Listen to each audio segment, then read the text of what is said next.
In today's show, a judge halts politically charged layoffs during the shutdown. Earth's magnetic shield is literally getting weaker. And one fiery Halloween setup has neighbors calling 911 for all the wrong reasons. Plus, President Trump eyes peace talks between Russia and Ukraine. Madagascar's government collapses in a military coup. And a plane carrying the Secretary of Defense was forced to make an unscheduled landing. And I won't forget the trivia question: what determines the color of an eggshell? The answer will surprise you. It's Thursday, October 16th. This is the Flyover Podcast. Welcome to the Flyover Podcast, taking you above the noise for an unbiased, high-altitude view of today's headlines with daily coverage that's honest and refreshing. Let's cruise the news and land the facts.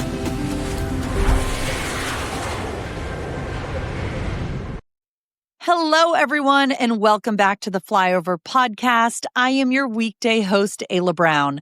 We have thousands of listeners throughout the country who want straight, no-nonsense news. So whether you're at the gym, stuck in traffic, or doing something else, let's take off with today's biggest headlines.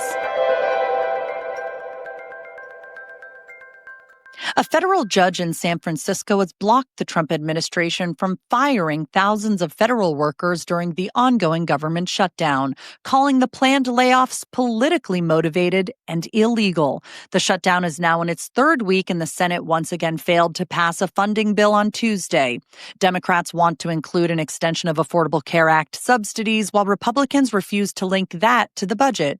President Trump, meanwhile, redirected $8 billion in unused Pentagon funds to make sure troops get paid, rejecting an anonymous donor's offer to personally cover their salaries, saying, quote, "The government will take care of our troops." And in a bit of a political theater, House Minority Leader Hakeem Jeffries has accepted Speaker Mike Johnson's challenge to debate the shutdown live on C-SPAN. Nearly 900,000 federal workers remain furloughed, and with no deal in sight, national parks and landmarks are still closed. Scientists say a growing weak spot in Earth's magnetic field, called the South Atlantic Anomaly, has now expanded by an area half the size of Europe over the past decade. It stretches between South America and Africa and poses a real problem for satellites, astronauts, and high-altitude flights because of higher radiation levels in that region. Researchers think the cause is shifting flows of molten iron deep below Earth's surface, possibly linked to a massive hot blob of magma under Africa that's literally warping the planet's magnetic shield. And in South Carolina, a Halloween display that's a little too realistic has neighbors calling 911. A couple in Fountain Inn created a setup that makes it look like their house is on fire, complete with smoke and flashing lights. Amanda Peden and her fiance, former Mayor Sam Lee, say it's all part of their Halloween fun. It runs nightly from 8 to 10 through October 31st. And they've even posted warnings online asking people not to call the fire department. But despite the notice, fire crews keep showing up just to be safe. The display has gotten praise for creativity, but criticism for being a little too convincing. And after seeing the video, it's really easy to understand why. It's linked in today's show notes.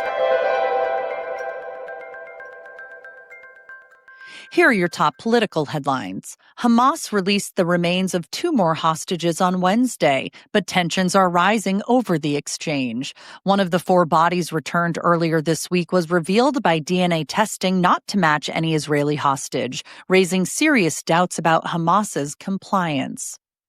A federal judge rejected former Boise State trans athlete Lindsey Hecox's motion to dismiss a case he brought against the state to allow him to compete in women's cross country. Hecox tried to have the case dismissed completely this fall after the Supreme Court agreed to hear the case. Over in Los Angeles County, officials declared a state of emergency in response to federal immigration raids. The vote gives the county authority to offer rent relief and legal aid to residents hit financially by the crackdown. Governor Janet Mills, a 77-year-old Democrat, launched her campaign for Senate Tuesday, joining a crowded primary field vying to challenge longtime Republican Senator Susan Collins next year. She framed her campaign as a battle against President Trump. Here are some podcast extra stories that you won't find in the email edition. President Trump says he's, quote, optimistic about bringing Russia and Ukraine to the peace table. He'll meet with Ukrainian President Vladimir Zelensky in Washington on Friday to talk about Ukraine's urgent needs, including new air defenses, long-range weapons, and energy support. U.S. officials say Trump might even approve Tomahawk missiles for Ukraine if Putin refuses to engage in peace talks, though that move could seriously raise tensions with Moscow. Madagascar is in chaos after an elite military unit known as CAPSAT declared it had seized power from President Andry Rajoelina. What started as protests over electricity and water shortages turned into a full-blown political crisis over corruption and rising costs. The army now says it'll form a transitional government and hold elections within 2 years, while Rajoelina insists he's still president, even after lawmakers voted to impeach him. The U.S. and African Union are both urging calm as the island faces yet another power struggle. And a plane carrying Secretary of Defense Pete Hegseth had to make an unscheduled landing in the UK on Wednesday after a crack was found in the windshield. The Pentagon says it was a precautionary move and that everyone on board, including Hegseth, is safe. He was returning from NATO meetings in Brussels, focused on Ukraine and regional security. And this isn't the first time it's happened. Earlier this year, Secretary of State Marco Rubio's flight to Munich was also diverted over a mechanical issue.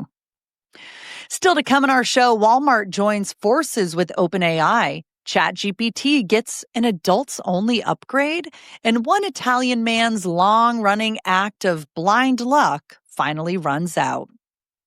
But first, thanks to Native Path Hydrate. Most of us know hydration is absolutely key for every bodily function in our body. But about 75% of Americans still don't drink enough water each day. And as we age, our bodies naturally lose that ability to stay hydrated, especially without help from added electrolytes. That's where Native Path Hydrate comes in. It's not your average drink mix. This is packed with BCAAs and all 9 essential amino acids to support muscle recovery, energy, and overall vitality. Plus, it's 100% natural, sugar-free, and made without artificial flavors, colors, or dyes. Each serving is just 5 calories, and every order is backed by a full 365-day money-back guarantee, so you can try it completely risk-free. Head to nativehydrate.com/flyover to see what Native Path Hydrate can do for your health, or click the link in today's show notes for all of those deals.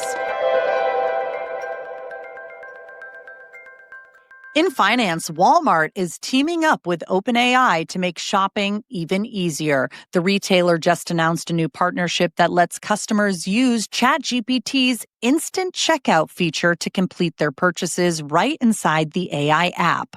No need to click through multiple pages or even open Walmart's website.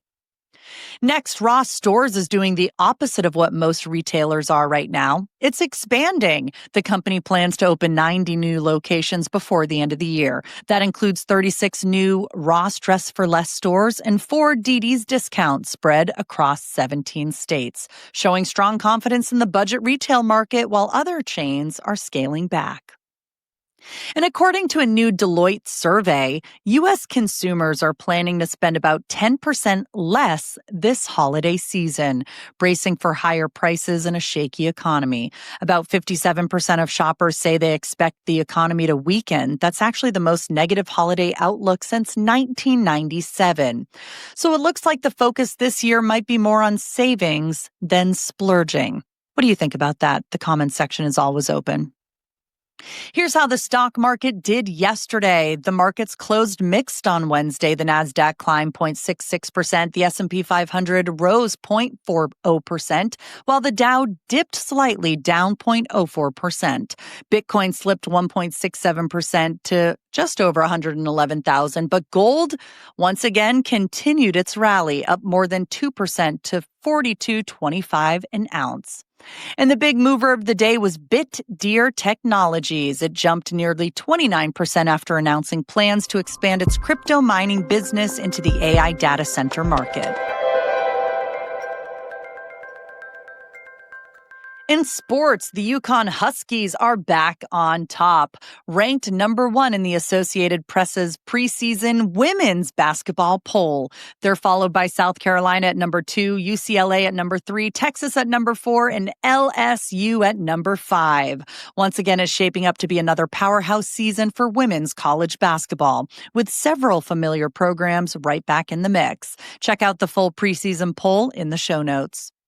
In baseball, Dodgers pitcher Yoshinobu Yamamoto threw a complete 9-inning game to lead Los Angeles to a 5-1 win over Milwaukee, marking the first complete game in the MLB playoffs since 2017.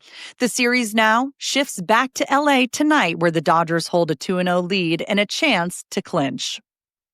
And in Ohio, a new lawsuit could open the door for high school football players to receive NIL compensation. That's name, image, and likeness deals, just like college athletes. The case centers on 5-star wide receiver Jameer Brown, who says he could make up to $100,000 a year if the court rules in his favor. The decision could set a huge precedent for high school sports nationwide. In science and tech, OpenAI CEO Sam Altman says that starting in December, ChatGPT will allow erotica and romantic role play, but only for verified adult users. The update will include new age verification tools, letting users confirm they're over 18 before accessing any adult-themed creative writing features.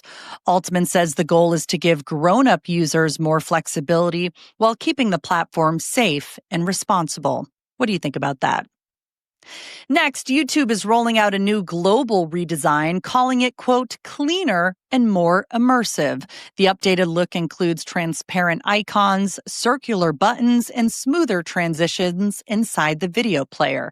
The new design started launching worldwide earlier this week, though depending on where you are, you might not see it on your device just yet.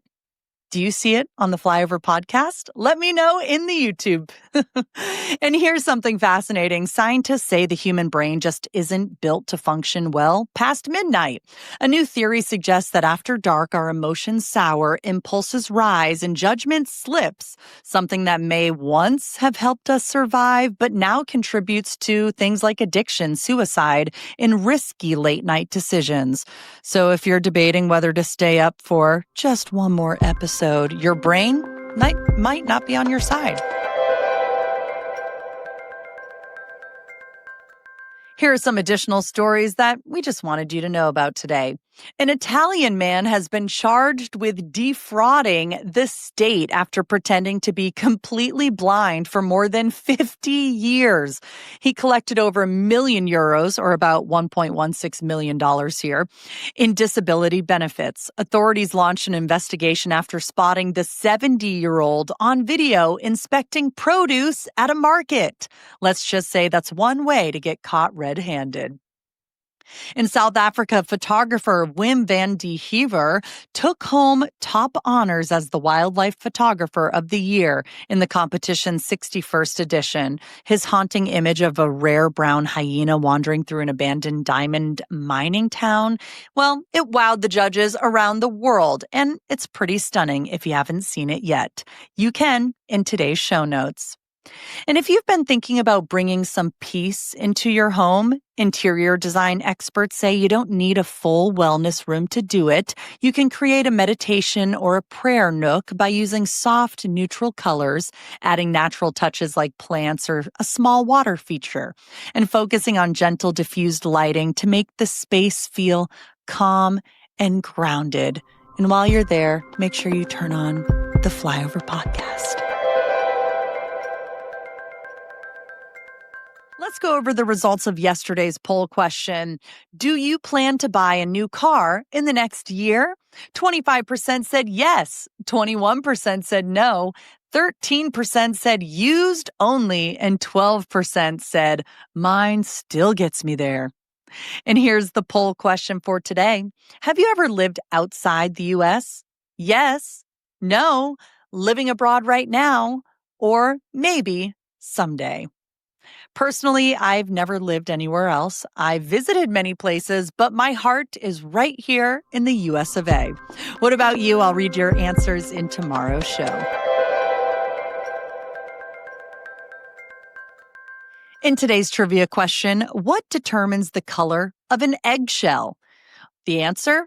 Egg color comes down to a hen's genetics. Different breeds lay different hues. Leghorns lay white eggs. Orpingtons are brown. And Americanas, I have no idea if I'm pronouncing these right, those come out as blue eggs. All eggs start white and pigments added during their 26-hour journey through the oviduct create the final color. Blue eggs have pigment all the way through, brown ones just on the surface, and olive eggs get their green shade from brown pigment layered over blue. Fun fact, hens with white earlobes usually lay white eggs. I learned a lot about hens today, and I wasn't expecting that on a Thursday. Anyways, that's it for today's Flyover podcast. I really do hope you have an incredible day and that you are enjoying the weather and enjoying time with your family. Maybe you're heading to work. Have a great day at work. I'll be back tomorrow with more headlines. Until then, thanks for flying with us.